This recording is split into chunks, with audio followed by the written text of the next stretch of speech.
మరి అనుమతులు వచ్చి ఉంటే 13 అక్టోబర్ 2013 నాడు మహారాష్ట్ర ముఖ్యమంత్రి నువ్వు కట్టకవయ్యా ఆపయ్యా నువ్వు ఎవరిని అడిగి కడుతున్నావు నీ ఇష్టం ఉన్నట్టు కడుతున్నావు బిడ్డ అవంతా వేస్ట్ అయిపోతుంది అని మహారాష్ట్ర ముఖ్యమంత్రి ఎందుకు ఉత్తరం రాశాడు? నువ్వు రేవంత్ రెడ్డిని నువ్వు చెప్పిందే నిజమైతే అనుమతులు వచ్చి ఉంటే మహారాష్ట్ర ముఖ్యమంత్రి ఉత్తరం రాయడు కదా.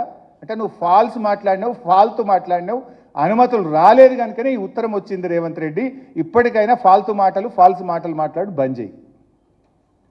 సో ఇప్పటికైనా నువ్వు అర్థం చేసుకోవాల్సింది బీఆర్ఎస్ ప్రభుత్వం యూనిలాటరల్గా మార్చలేదు. We tried our best to convince Maharashtra.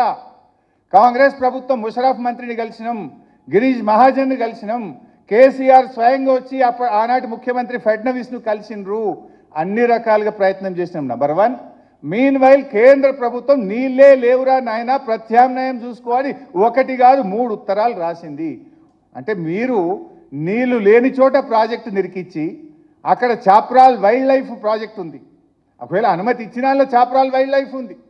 ఒకవైపు వైల్డ్ లైఫ్, ఒకవైపు మహారాష్ట్ర ఒప్పుకోదు, ఇంకొక వైపు నీళ్ళే లేవు అని central water commission, the authority of the country, ఎవరైతే నీళ్ళు ఉన్నాయా లేదా తేల్చేది, the authority for this country is central water commission.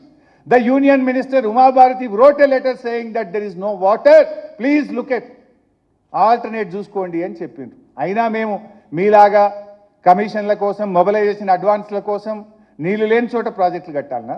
Maharashtra ఒప్పుకోకపోయినా అడ్డమైన కాలువలు తవ్వి మేము కమిషన్లు మీరు తీసుకున్నట్టు మేము మీలాగా తప్పుడు పనులు చేయాలా? మీరు తప్పు చేసి దొంగే దొంగ దొంగ అన్నట్టు ఉన్నది.